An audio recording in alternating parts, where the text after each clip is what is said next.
Yo, what's up, man? Welcome back. Greetings, greetings. Put that smoke up in the air. This is Smoke Signals of the Leaf podcast with your boy Anthony Turner. What's going on, baby? How's everybody doing? Got a good day today. Check it out, man. I got something nice, got something different, something I wanted to try. A brand new, not, I guess it's pretty new, cigar. Check that out. The Chamole, I believe is how you pronounce it. Chamole.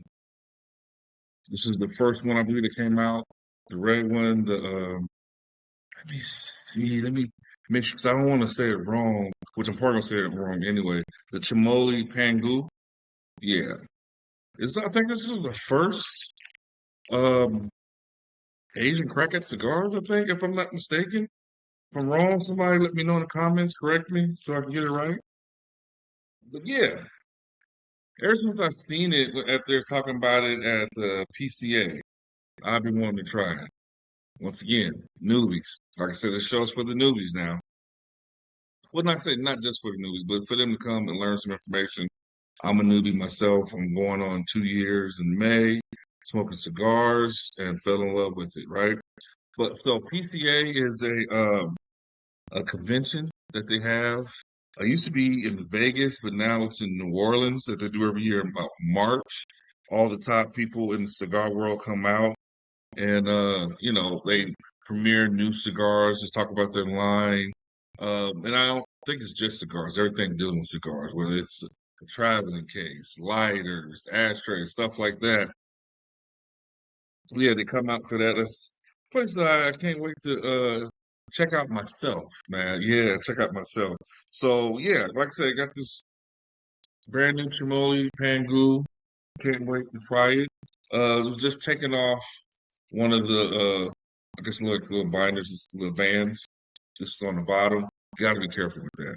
You got to be very careful because sometimes it catches the wrapper and peels the wrapper off, which kind of sucks. Sometimes it's because they have glue.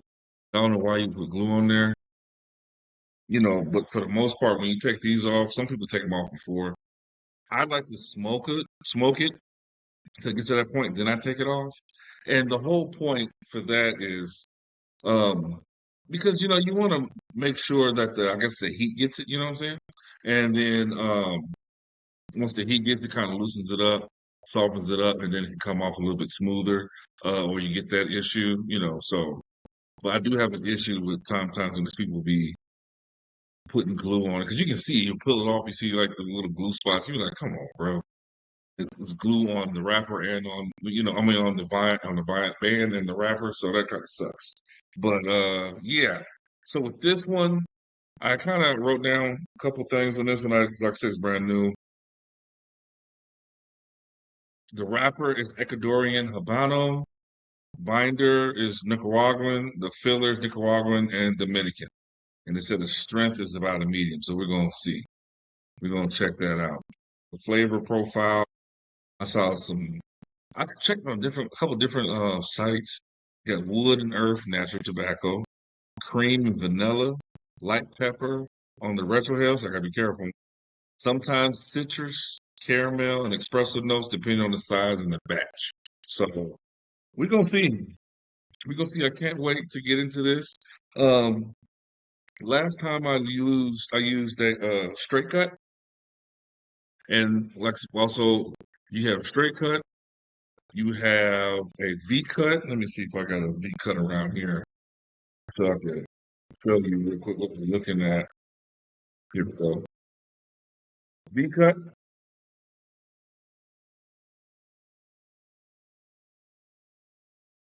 Check that out. Yeah. And then you have a punch cut. So I've heard a lot of different, I guess, reasons for each one. What I've been working on lately is like, you open your straight cut, brings it in, get a little faster air into there. V cut is more a little bit more concentrated. They say so you get a little bit more flavor. Um, the air is not coming through as fast. and then a punch, which I use this one. A punch, a little bit more concentrated. I like to use this punch. This is like one of my favorite go-tos, besides that V cut, is this one because it's a little bit wider, so it's going to take up a bigger size of the diameter of this cigar. So this is the one I'm going with. So check that out. You put it on there. I like to wet it up a little bit before I get it, so I don't crack it. Now, if you're at a lounge, I have to say this: if you're at a lounge or you're using someone else's cutter, do not do that. Do not do that. Only do it if it's yours. That's a big no-no. And if someone looking at you doing that and you use your own cutter, that's on them. If they actually use your cutter, now they want to use it, hey, bring your own cutter. But that's how I do it. Get that in there pretty good. And like I said, it'll be up to you how you want to do it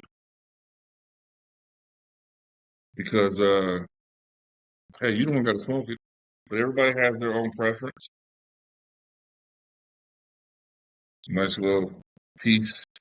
Everyone has their own little preference, and hey, I use all. It just depends on what I'm doing.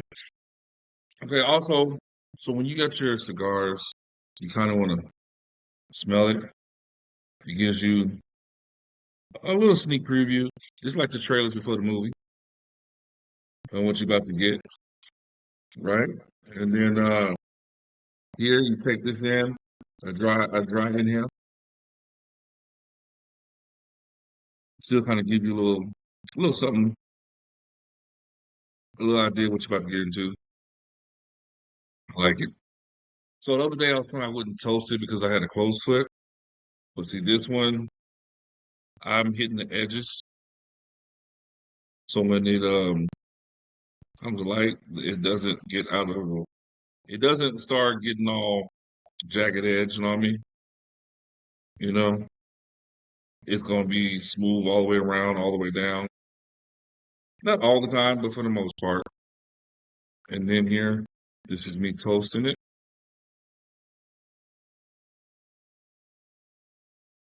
letting that heat catch it a little bit.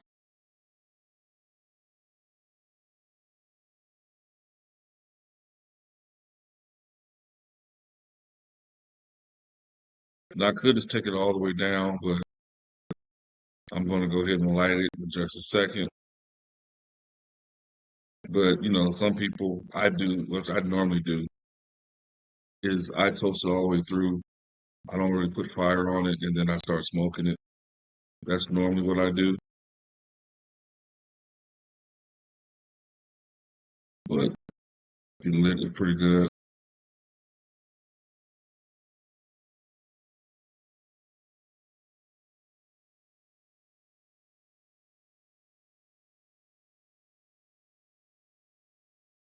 And if you see, as I was inhaling, I was turning it, making sure it gets even. And if I feel like I see any the slights, I'll probably catch those up real quick. But that's time to smoke.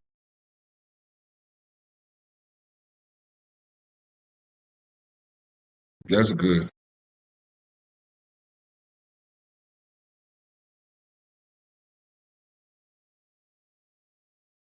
That's pretty good. And you know what? They were talking about that citrus.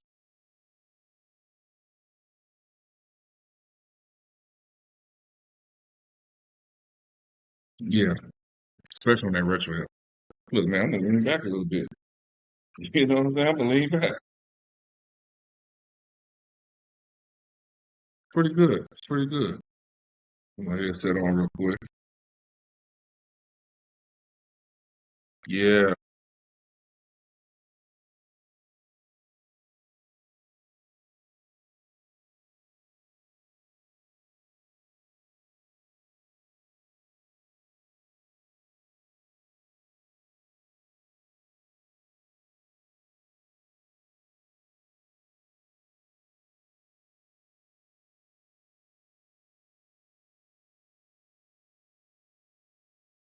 pretty good. Pretty good.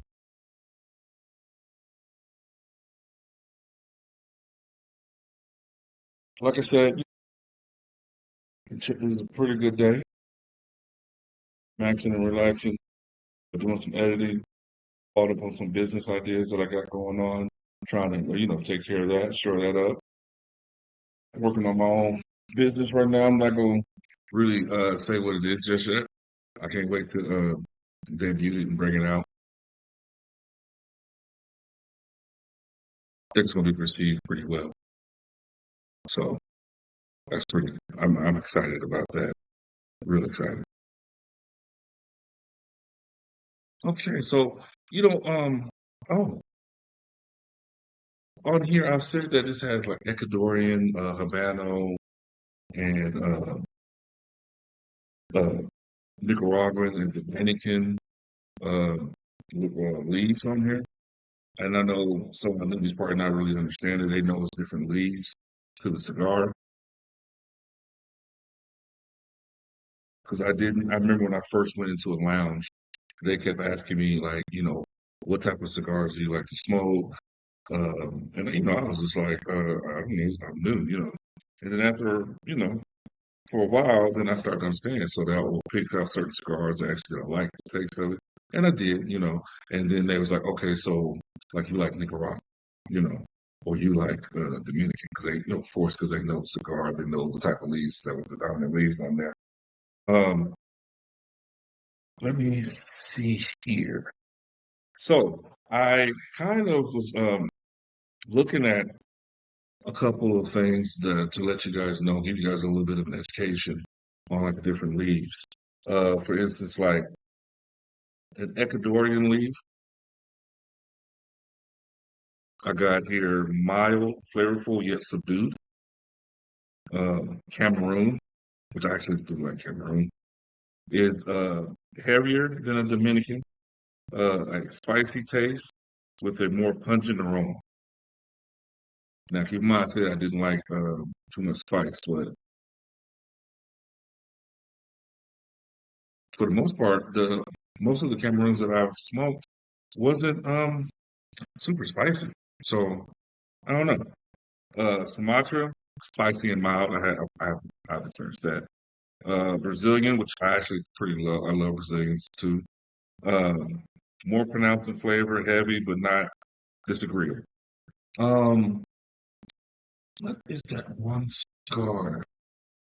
A Trinidadian, like a Series Two, because they got like the Series One, Series Two, Series Three. They got the Tommy Bahama, and they got the Miami. I enjoy Series Two is my favorite one. I think that's the one with the Brazilian leaves in it. But yeah, that was my favorite. And then I would have to say the Tommy Bahama was my second one. And then the Miami. I love those. Philippines, very light and airy. So that we got Honduras, slightly more full body and spicy than the Dominican. Havana, medium to full. Uh, so yeah, you got that. Jamaican. I haven't come across any Jamaican cigars. If you guys know something that I can kind of reach out and look for, let me know. I appreciate that because I haven't had any Jamaican cigars. You got Maduro, which I said that's necessarily leaf. They'd be sweet and mild or thundering, rich and heavy. And Maduro, that's the dark ones. That's kind of made through how they, take care of the leaves, where if they allow it to get, I believe, a little hotter than the other ones, stay in the sun a little longer. That's how you get the Maduro leaf. I hope I'm saying that right, but I'm going to learn that stuff soon. Um, I'm take some classes. Dominican, which is perceived to be mild, and Nicaraguan is medium sweet, especially with the wrappers, and sometimes have meaty undertone. So that's a little bit of some of the stuff that I like did a little research on while I was handling some other business today. So yeah, hopefully that helps. If you guys have anything to add, please add it. I would greatly appreciate it.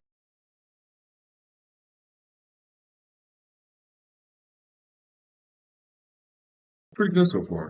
I'm pairing this with orange soda.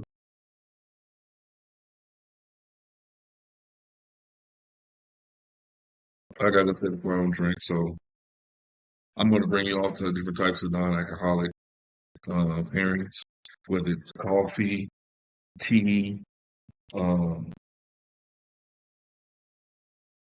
yeah, non-alcoholic wines and stuff like. I never had that, but I'm going to try it. Especially they got this the bourbon. I don't know. Have you guys ever seen or heard that? The bourbons? That's something that I'm kind of interested in seeing what that's like. But I keep hearing all reviews saying that it's not uh, an accurate replica. So, I don't know. We'll see. But something I want to discuss. So the other day we were on here, we were talking, and I was talking about, like the interviews and the lineman missing the press conference and stuff like that. And, and I told him I kind of I didn't fault him for missing. I understand, because some of these reporters, I don't know, they just don't get it. They just don't get it, and it kills me because, like I say, they ask questions that someone else already asked, right? Or they'll ask questions that they already asked, but they ask in a different way, and that's crazy to me. Like, dude, are you paying attention? He's asked the same thing. Like, I don't know if it's you're doubting the person's intelligence level that he's going to catch that or whatever. Because I'm sitting here like, dude, just ask that question. It's just in a different way. You can ask the same question many different ways, and they do that a lot. And I just I don't understand why they do that. Why are you at this press conference asking the same thing, and then people get upset when the athletes get upset. Are tired of asking questions because it's the same thing on question. It's an ad. Quit asking me the same question. You got something else? If you ain't got nothing else, leave me alone. Let me go about my business. So it kills me the just how they doing that. I don't really don't understand why they allow that. I feel like the publicist for the team should step in and be like, "Hey, you just asked that question. We're tired of it." And then some of the journalists, like I say, um, I try, in my opinion, trying to make the news. It's my understanding you're supposed to report it, not make it, right? And what I mean by that is they ask questions. I'm not even saying leading questions like they're leading you to something. Leading questions is like they want you to say exactly what they want you to say. Because it's like crazy. Like they'll ask a question and people like, so you went home and you found who at home? Okay. But when you came around, it was who? What was his name again? Because it's like you want me to tell on this person so bad instead of just asking like pretty good question, just leading to it. You're you're being very pointed. I mean, I'm not getting my point across the best way I can right now. Some of these questions are extremely leading to a certain point, and it's like I don't know. I feel like it's weak. I feel like it's weak. I feel like they need to step the game up. You went to school for this. You trained for this. You sit down supposedly and write your notes on how you're going to do today, what type of questions you're going to ask, and this is what you came up with. Like I know you're trying to probably write a story and all that good stuff, but he's got to be slicker than that. And some of these questions are not slick at all. It's just, I don't know, it's annoying. Press conferences are annoying. I don't even watch them anymore. You're online, you see such and such just talking after the game. And I do be wanting to know how they feel about certain things after the game, but those press conferences drive me insane.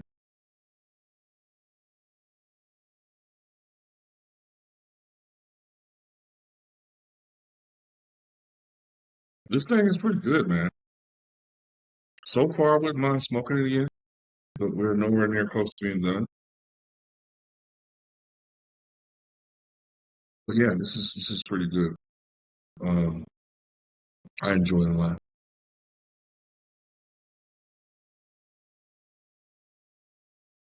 But yeah, also, with these press conferences, it's like I just want to know what's the criteria of getting in there. If you just got a press pass, you can get in there. Anybody with a press pass can ask a question.